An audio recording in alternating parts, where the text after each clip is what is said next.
Well, hey, it's time for some real estate therapy. And I'm reminding everyone that your host, me, Cynthia Cummins, is not a licensed therapist. So don't get any big ideas about me solving your life's problems today.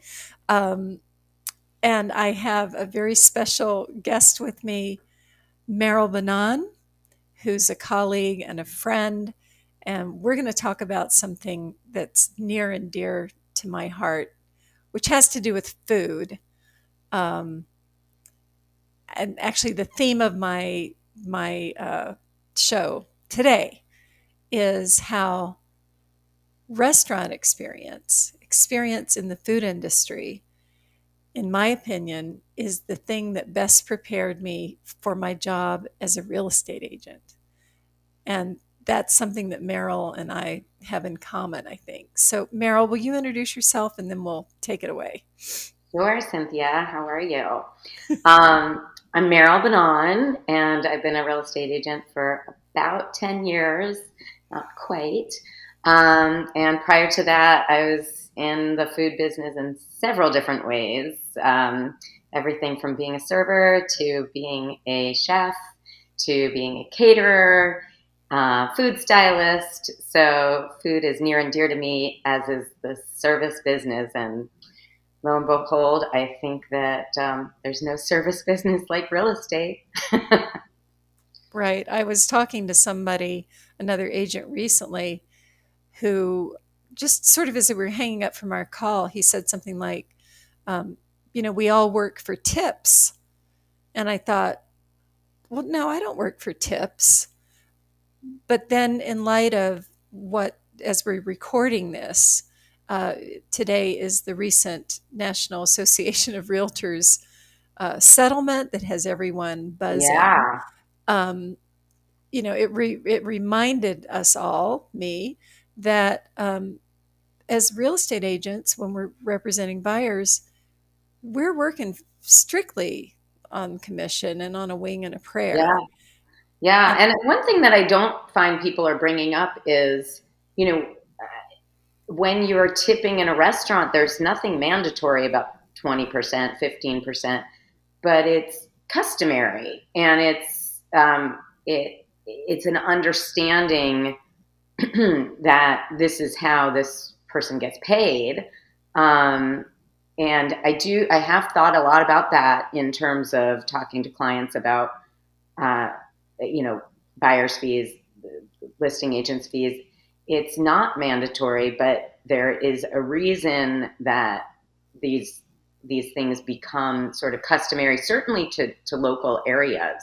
That I keep getting so annoyed when they talk about 6% in other places in the country, because that's not necessarily what we do here. And the whole argument is that we're making uh, clients do something that that's shady, and it's just I don't think that's right, true.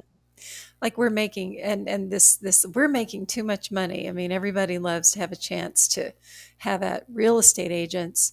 I mean, look at popular films, for example. Right. If there's a real estate character in a movie or a TV show, you can be pretty sure that being if they're not just being portrayed as a total idiot kind of Right. slut, Right. Right. slutty, Right. greedy, stupid, they are being portrayed as someone who should be first on the kill list. Like Totally. if there's a psychopath, Yeah. Yeah. um, that or any kind of thing like that, the realtor is going to be the first one to go down. Oh, yeah.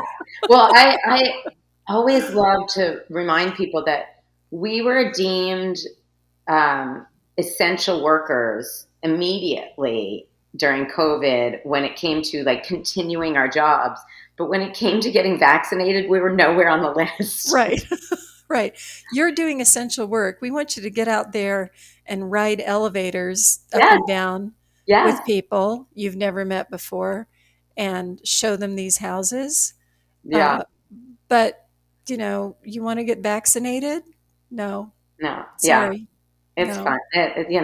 You got to take it with a grain of salt, because let's be honest, I don't love every salesperson I meet, and people think of us as salespeople, and that's not.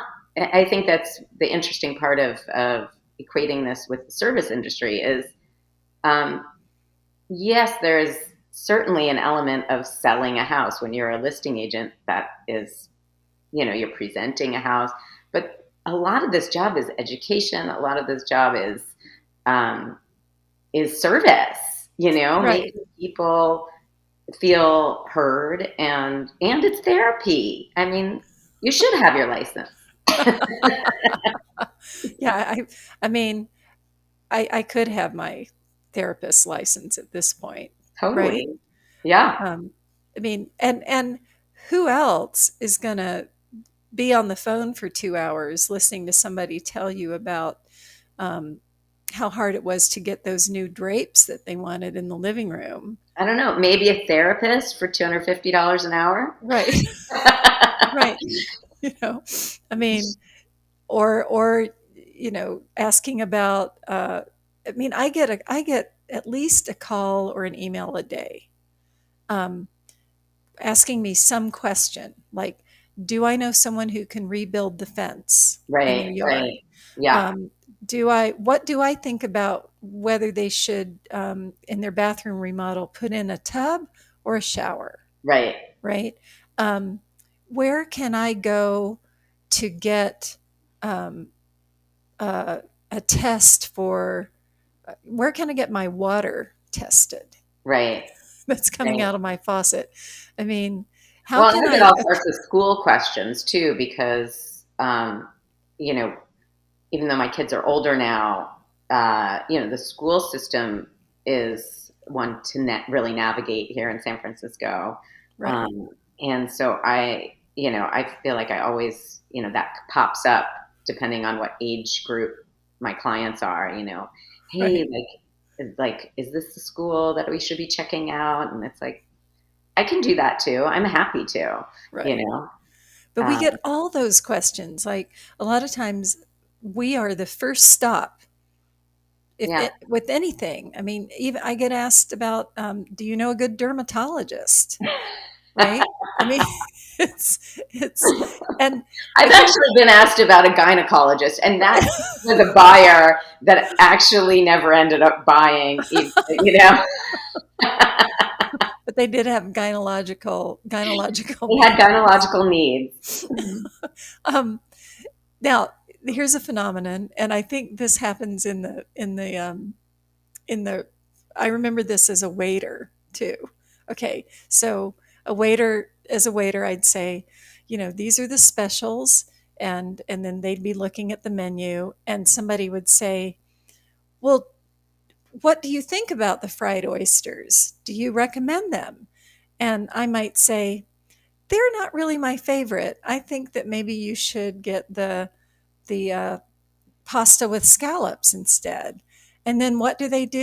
They order the oysters, Right. right? Right. And maybe they don't like them.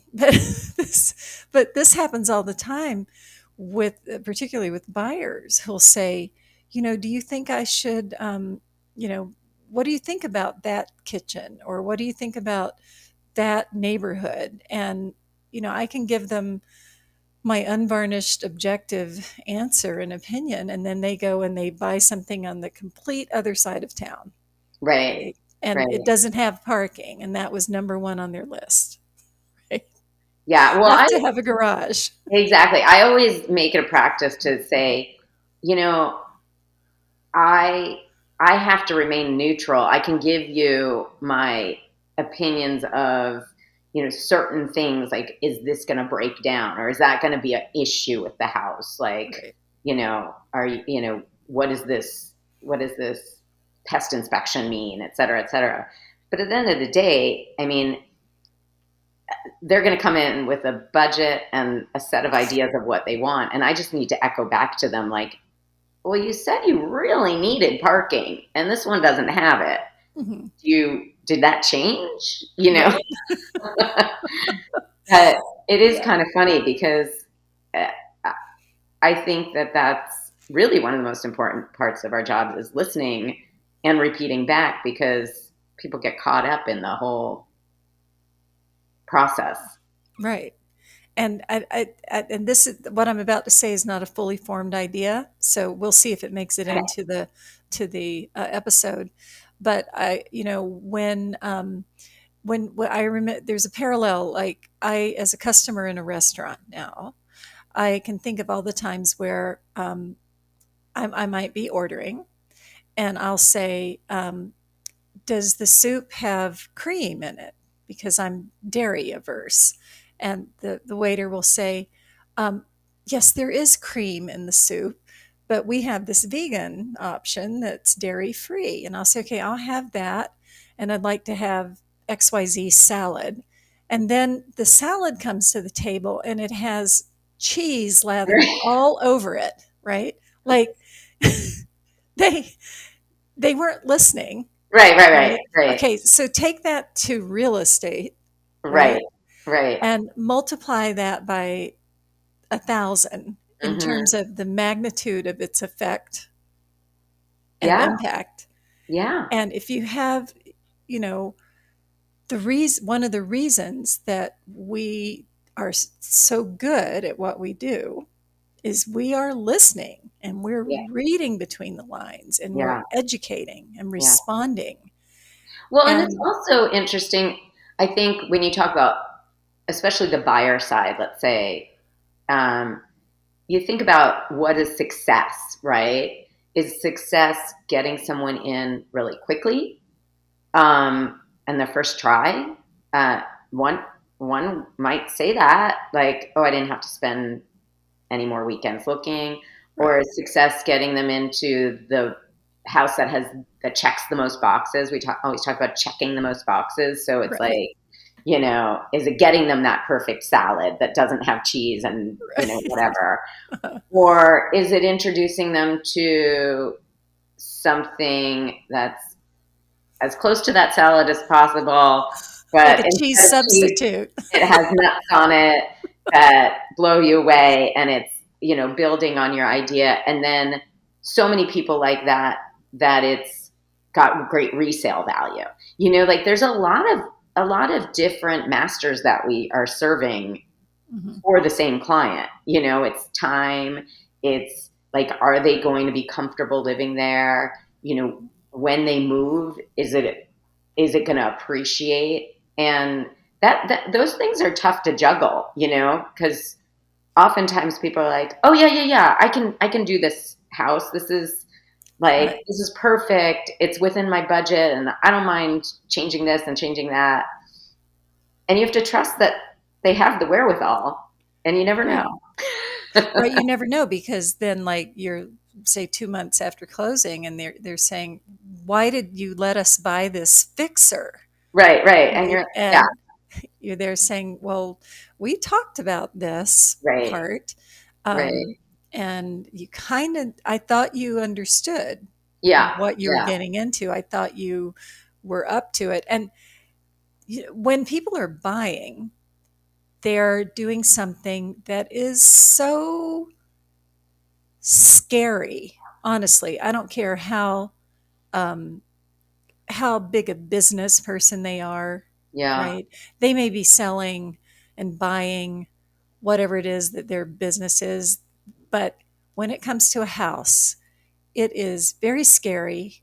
It's very life challenging. It's very, very personal. And even people who sort of know what they are doing don't know what they're doing.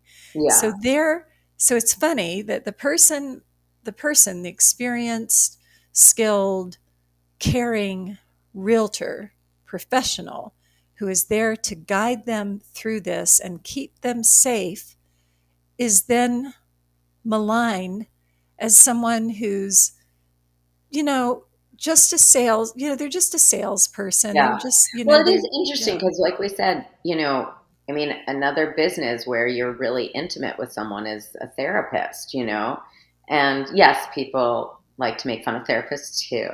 right, Maybe there's a misogynistic thread because there's lots of women, both industry, but I digress. right, But seriously, it's, people don't doubt the therapist's intention. you know. Um, and I actually don't feel like I've I've had my clients doubt my intentions. I do feel like when it's a universal conversation, that's when the weird barbs come out. But I Yeah. feel like if anything, I looked back at like reviews on Zillow for myself yesterday because I knew I was doing this interview, and I was trying to think of like different scenarios to tell you about, and I Mhm. thought that that would jog my memory. Mhm. Um, and it was funny because, of course, it was a little bit of a fun ego boost, but there were thematic ideas where I did feel like people truly, uh, thought I cared about them, which I do, you know, Right. Right. And they and got that. and They they got got that. that. And I think that my gut says people either have terrible real estate endeavors or they have amazing ones because I do think that we get really close with our clients. So it's Mhm. like if you're a good agent, you end up like kind of being friends with your, it's like that weird thing where you're like friends with them, but you don't want to be intrusive. But yeah, you become friends and you then miss each other after the journey of buying. Right. Um, oftentimes, but I do think that there's other people that just feel, sold to and spoken at and whatnot. And we've all had that experience in the restaurant business too. Like, hey, wait a second, nobody's coming over to my table, or Right. Right. why am I not getting seated? Right. Yeah, and you're there like trying to catch the person's eye, trying to make eye contact. I mean, I Right, remember the old trick of when I was waiting tables and I'd be in overwhelm. Suddenly they gave me right. 7 tables. Um, and I it would be a matter of how could I move about the space and do what I needed to do without giving anyone eye contact who was trying to, how could I convey I'm too busy to come over Well, there right and all now. the while trying to make it still fun for them because you Right. know that at the end of the day, you are working for tips. I Right. mean, the stakes are a little lower, but like you still want to do a good job, you know. You I was watching the HBO series Mildred Pierce recently, and it's this I don't story know. kind of back in the 30s, and this Okay. woman, she ends up becoming a waitress, Hmm. which at the time was sort of a low class thing to be doing, and there Right. was a lot of stigma around it. And there's a scene where she's trying to respond to the customers, fill out her little ticket, interface with the kitchen, carry plates back to the kitchen, and there's this kind of panic and confusion going on. And I was remembering as a like my first restaurant jobs, every time I was in a new restaurant, trying to, get the lay of what I had to do, like, you know, I mean, I'm going way back, like put Yeah. creamers out on the Yeah. tables, or be sure the sugar and the salt is stocked. Well, Right. you know, there was so much multitasking. Right. There was the ability. First, you had to just be kind of a technician with the sugars and the creamers, and then um, you had to be interfacing with the back of the house, right? Like, I remember one dishwasher who could not keep up with the rush, and he would freeze, and I'd Okay. have to go back and say, "We need you to wash more How creamers." about those patos? Because we're going to have to shut the restaurant down if you Right. don't wash more creamers.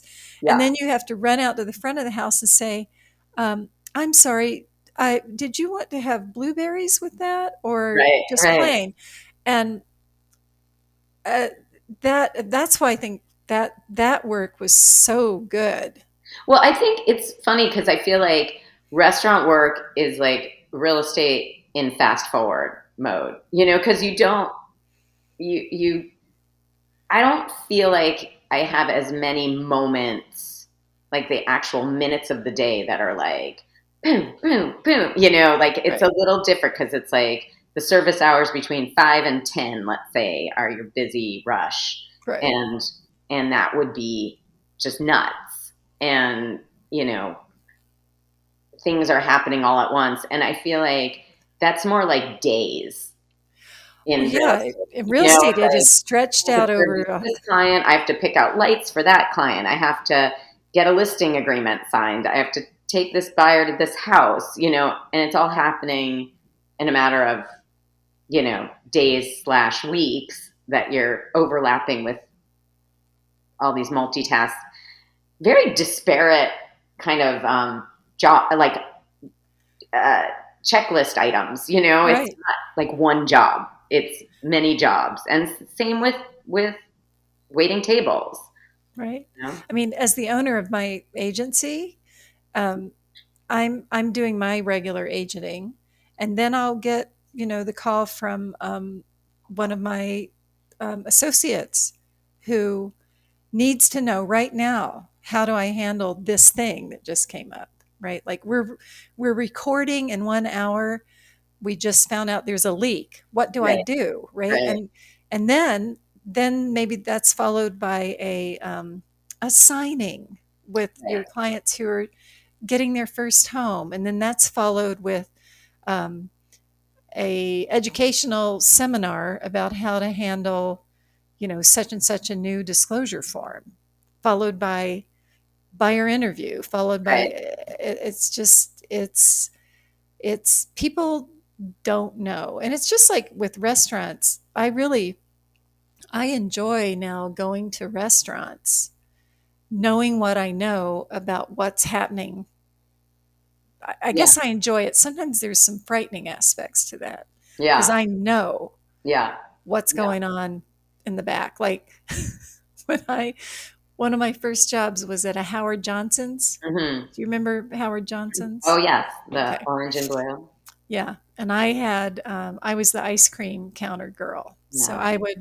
I made all the desserts Hmm. for all the waitresses in the house.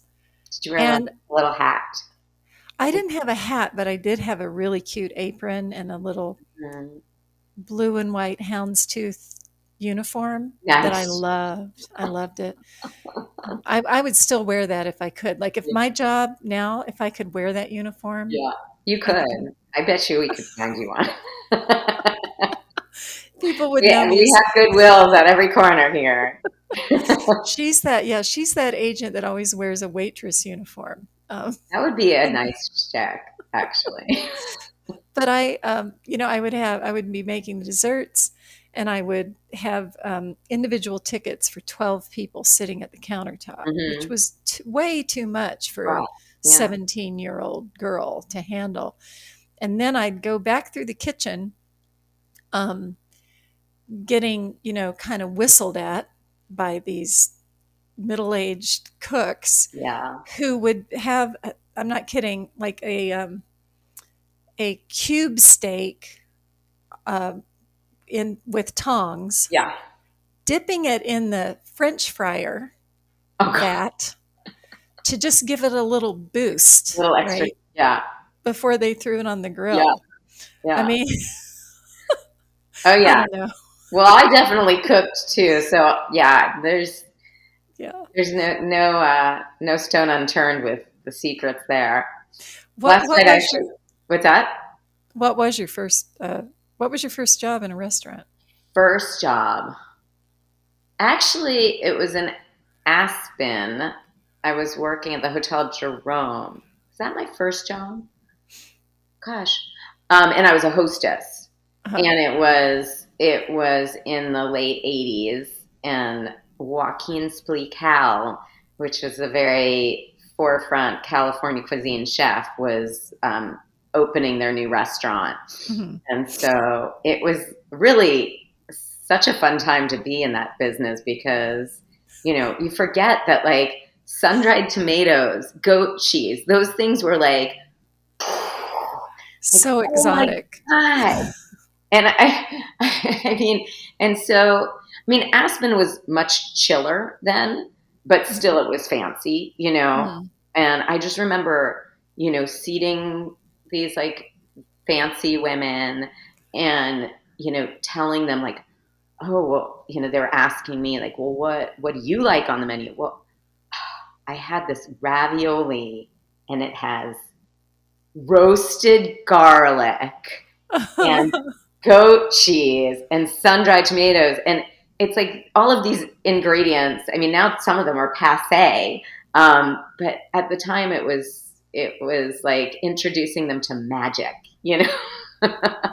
Right. and Yeah. they loved it. Um, and I mean, I do think that when I think of that story, one thing that comes up for me is that um, there's a pleasure in introducing people to new things and to experiences, and that's what buyers is working with buyers can be all about. Yeah. Like, hey, you can get this. Hey, yeah, you could make this kitchen into something that you want. Or what about this neighborhood?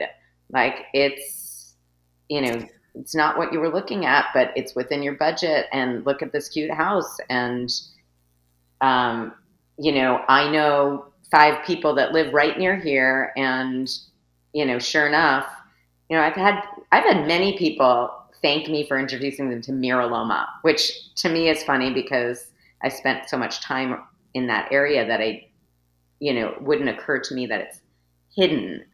Yep. Um, but when you are, a young couple that maybe hasn't had kids or has a baby or whatever and has been living in Coal Valley or the Mission or whatever, and maybe Noe is out of your price point, it's like, oh, Miraloma. Okay. Right. Yeah, the and it's so nice. Like years later, there have been a lot of people who I introduced to a different neighborhood, Yeah. and who then one place that comes to mind is in the inner Richmond, the 500 block of 10th Avenue, where I've Mhm. sold a Yeah. lot of houses, and that's a block where there are all these detached Yeah. It's a craftsman really style special block. I houses. love that ball. They just feel like the Yeah. very definition of home. Yeah. And but I've had, a couple of people who I took over there who at first were like, we don't know. We don't like, we're living in Cow Hollow in our Yeah. apartment right now. We don't want to be out there. Right. And then fast forward, 15 years Right. later, they're like, this is the only place in the I'd ever city want to where live. Right. anyone should ever live, Yeah. right? Yeah. Um, or the somebody looking for a view, I remember one couple in particular, and we went over to Hmm. Forest Knolls, they're kind of west of Twin Yeah. Peaks, where um, you don't have a Golden Gate Bridge view No, or you got, or yeah. a view of the marina or the bay or downtown, but you have this beautiful uh, landscape of Yeah. trees and houses with their little twinkling lights tucked in there, and then you're looking out toward the South Bay. I mean, it's enchanting. Yeah. It's enchanting, Yeah. and but it takes someone like you or Right. me to kind of read between the lines and say, maybe you should try the sun-dried tomatoes. Check them out. You might like them. Right? You know, Right. I waited tables in Sun Valley, Idaho. Yay, Sun You knew Valley. that? Another So thing we you were haven't in followed. Aspen, and I was in Sun Valley. The Well, whole then I was s- in Sun Valley, oh, what, that's 10 right. years later. Yeah. We were both. Where were you, and where did you work in I worked at Ketchum? the Ketchum Grill, and I also Okay. worked at the Elkhorn. Do you remember the Elkhorn? Yep.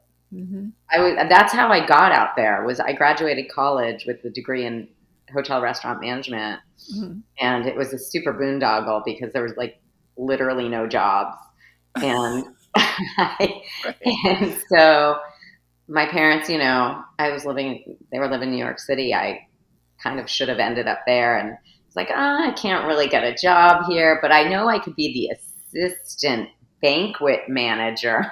It was like the assistant to the assistant banquet manager at the Elkhorn, which really ended up meaning that yes, I did some banquet manage. I didn't Like maybe I did some scheduling, but mostly I waited tables.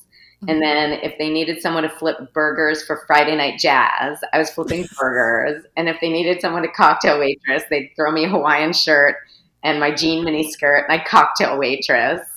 And if they needed someone in the kitchen, they'd be like, here's your, chef's whites, go do that. But Right. so much fun. And then catch 'em grill. Where were you?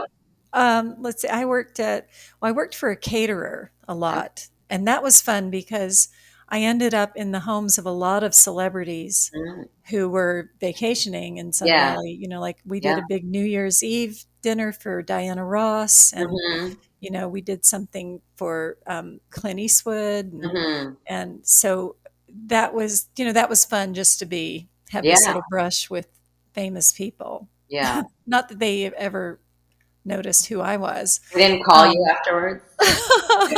You're not besties with them? no, I remember actually the Diana Ross party.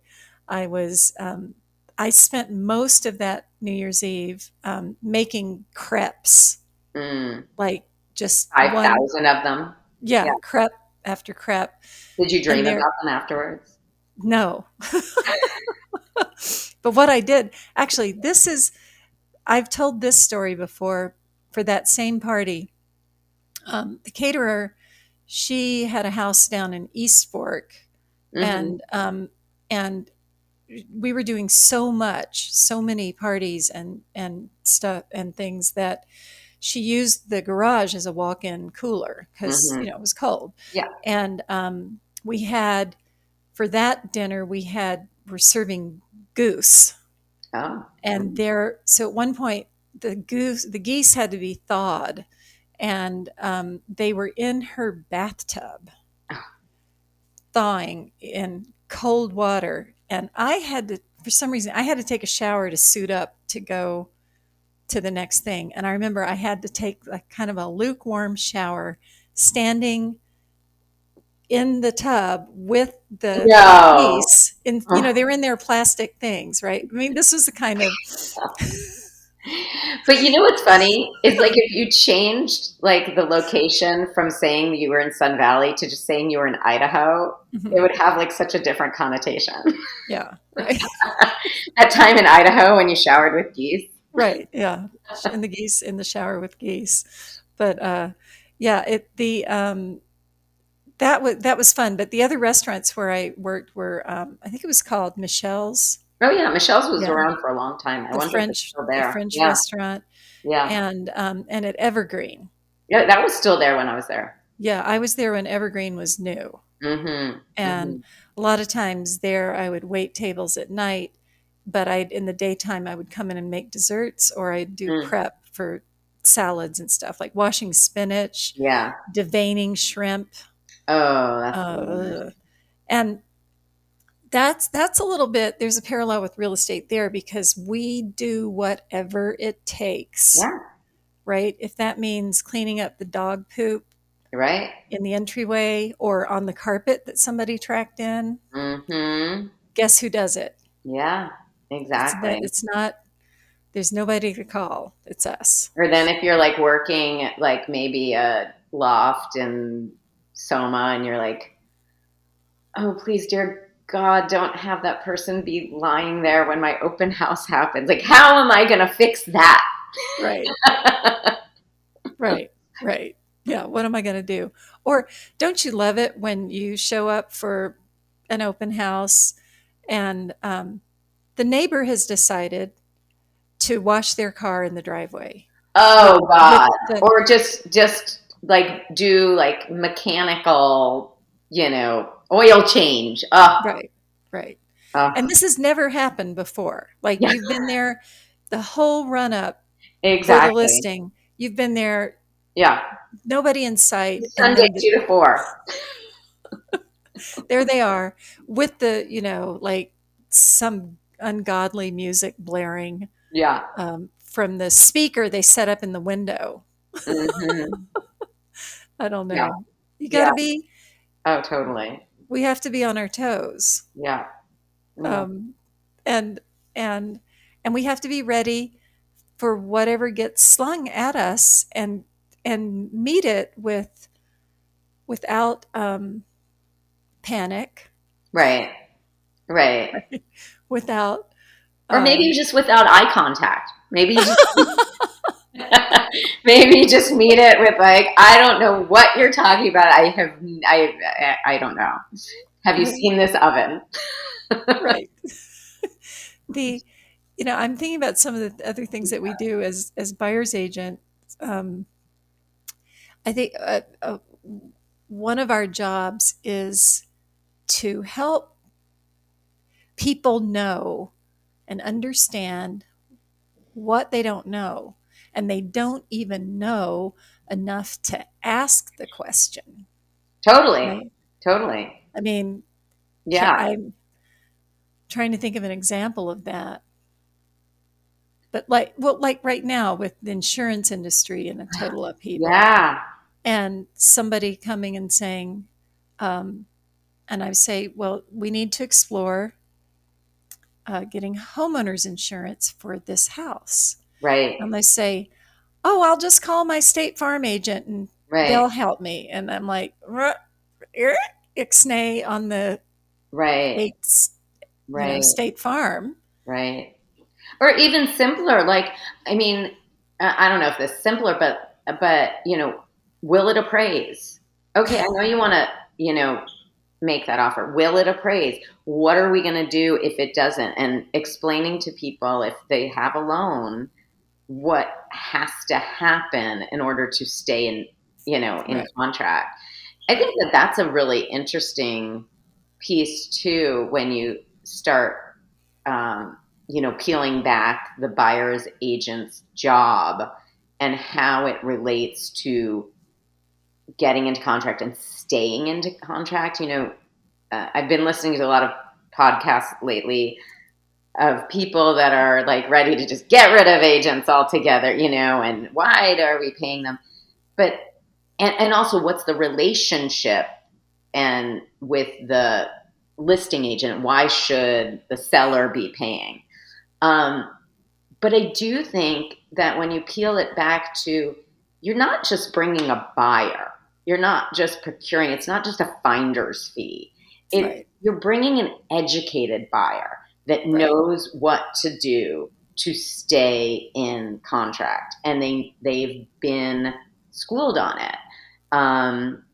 And it's like, going back to the waiting tables, it's like you don't know what someone else's taste is necessarily, but you mhm, can ask them the right questions and you can tell them what's in the, dishes and see if it's a good right, match.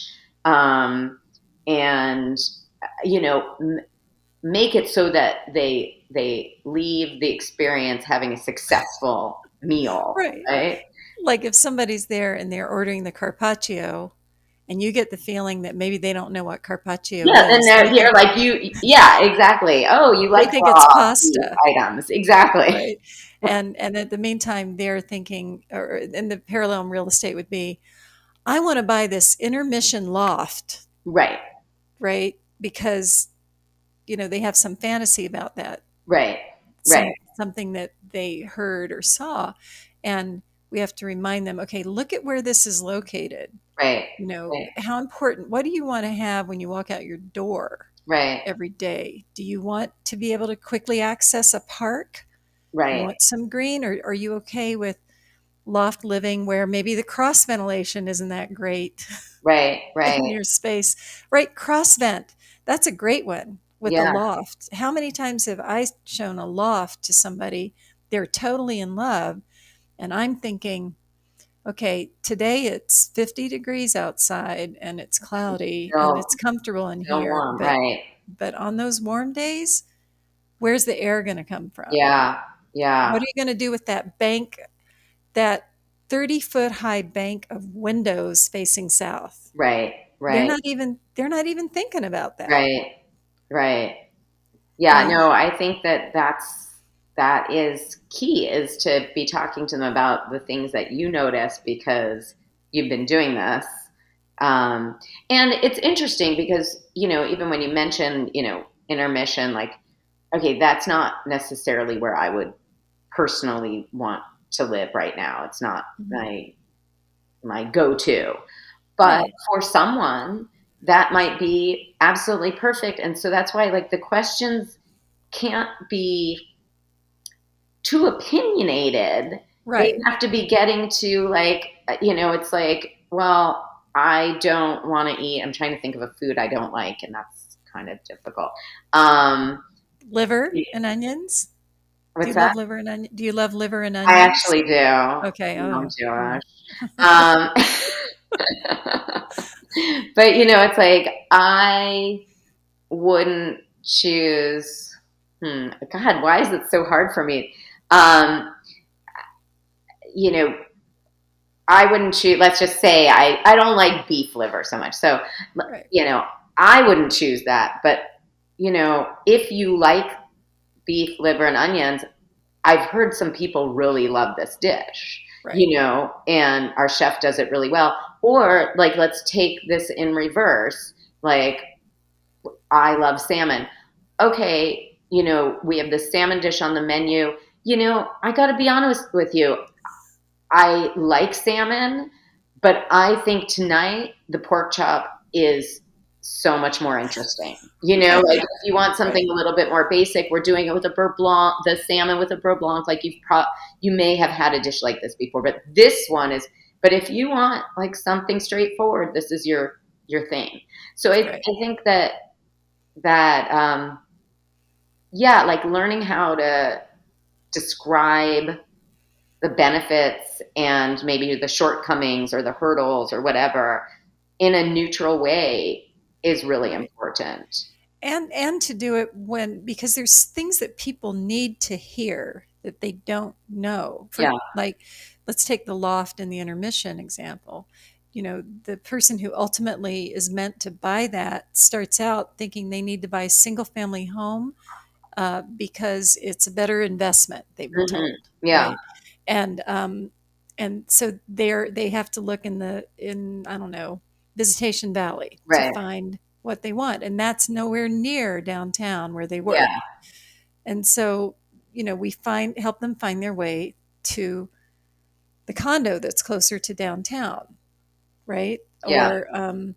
Or they're thinking I've got to get a 30-year fixed mortgage, when in fact they need to hear that short-term fixed money may be a much better deal for them, because they're likely to sell that condo Right. And want to move. and want to Right. move. And why would you pay for a 30-year fixed mortgage? Right. Um, Right. and we have to have a relationship where we can say things like that without having them say, well, you're horrible for even suggesting that. you know it's like, I don't want to hear that. Exactly. Well, that's your opinion. Who do you think you Yeah. are? And I'm like, well, no, I really don't have. I mean, I never met a neighborhood I didn't love, basically, in San Francisco. Yeah. I mean, Right. I agree with that. Like I just said, like intermission is not where I would necessarily put myself and today, but I go there all the time for, my dance class and whatnot. Right. So I, it's not that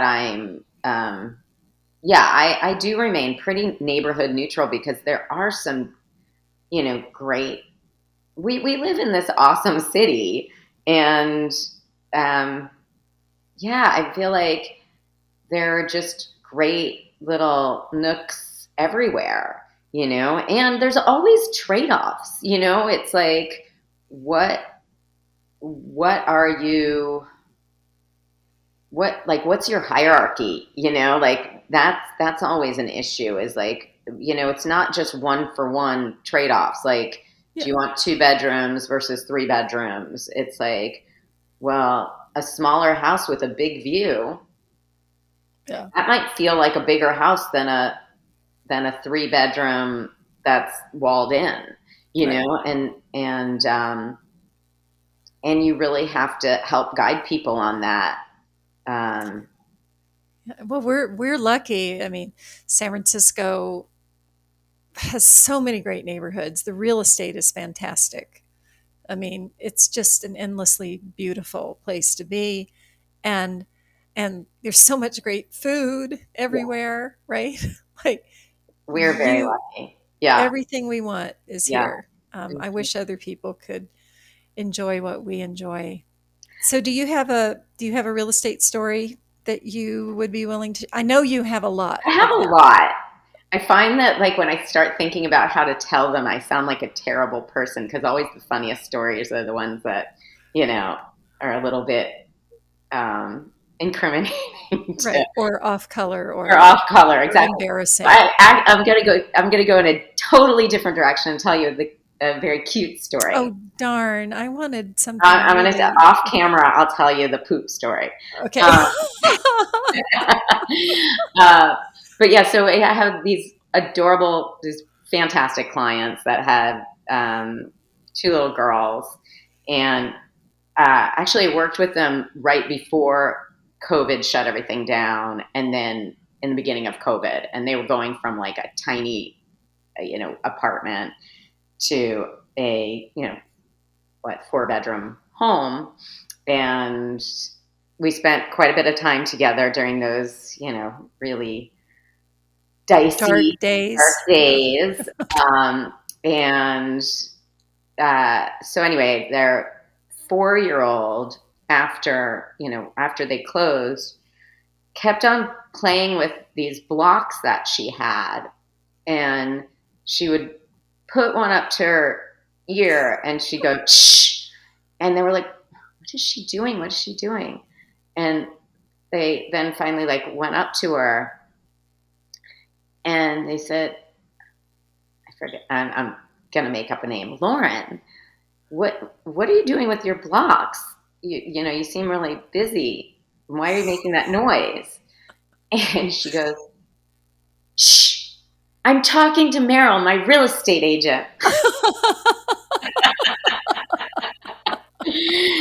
So she really picked Oh. up on the communication.